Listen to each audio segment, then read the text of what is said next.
دوستو، جب حضرت یوسف علیہ السلام بھائیوں کے ذریعے سے والد بزرگوار کی خدمت میں مصر تشریف لانے کے لیے پہلے ہی دعوت دے چکے تھے، اب چند دن جو گزرے تو تقاضا شروع کر دیا اور اسرار میں شدت پیدا کر دی۔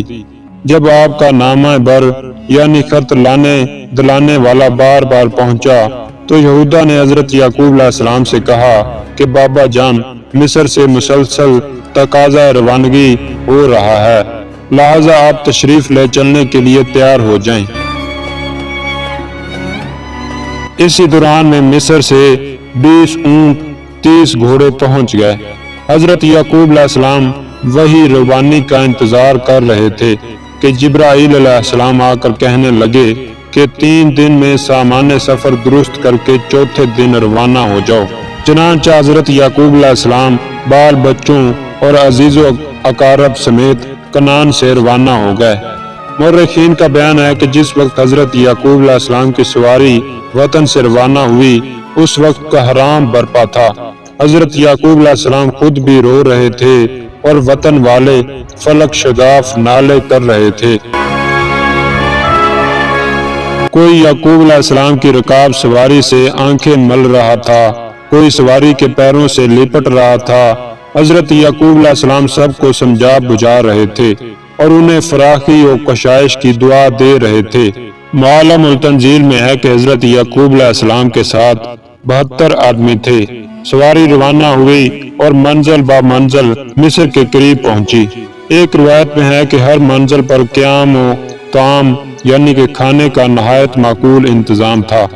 مصر کے قریب پہنچ کر قافلہ یعقوب منزل گیر ہوا۔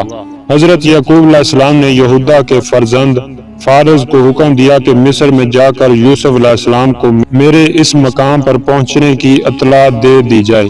تو فارز روانہ ہو کر حضرت یوسف علیہ السلام کی خدمت میں پہنچے اور قافلہ کی رسیدگی یعنی کہ آمد کی اطلاع دی۔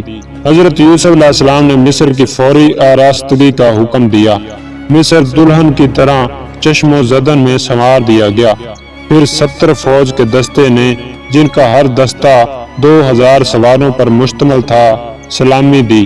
اس کے بعد حضرت یوسف علیہ السلام نے مصر کے بادشاہ اور ارکان دولت و علماء سمیت سواریوں پر سوار استقبال کے لیے پہنچے۔ جو ہی آپ کی نظر چہرہ اقدس والد پر پڑی، زمین پر کود پڑے اور دوڑ کر والد بزرگوار کے گلے سے لگ گئے۔ 40 سال کے بعد باپ بیٹے گلے ملے اور اس قدر روئے کہ بار روایت عامہ دونوں بے ہوش ہو گئے۔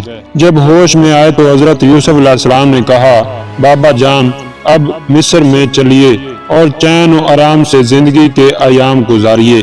اس کے بعد سارا لشکر اور قافلہ حضرت یوسف علیہ السلام کے ساتھ مصر میں داخل ہوا۔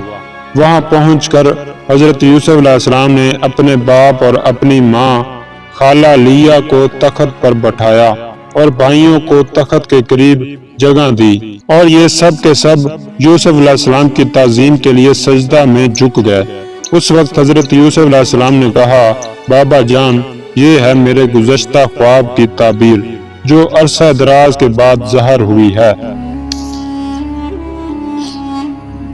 دوستو، اس کے بعد معرج النبوت میں ہے کہ ان حضرات کے مصر پہنچنے اور واقعہ تعظیم و احترام کے بعد حضرت یوسف علیہ السلام نے تمام اہل مصر کو جامع مسجد میں جمع ہونے کا حکم دیا۔ جب سب لوگ جمع ہو گئے تو حضرت یوسف علیہ السلام نے اپنے والد بزرگوار اور برادران کو لے کر مسجد میں داخل ہوئے اور ایک شاندار خطبہ دیا، جس کی ابتدا حمد باری اور توصیف محمدی صلی اللہ علیہ وسلم سے ہوئی تھی۔ اس کے بعد فرمایا کہ یہ میرے والد بزرگوار اور یہ میرے 11 بھائی ہیں، ان کی تعظیم و توقیر تمہارا فریضہ ہے۔ اس ہدایت کے بعد آپ نے فرمایا کہ اے اہل مصر، تم کون ہو؟ انہوں نے کہا کہ ہم سب آپ کے خریدے ہوئے غلام ہیں۔ یہ انہوں نے اس لیے کہا کہ موجودہ قحط میں ان سب کو حضرت یوسف علیہ السلام نے اپنے حسن تدبیر سے خرید لیا تھا، جس کی وجہ سے ان کی جانیں بچ گئی تھی۔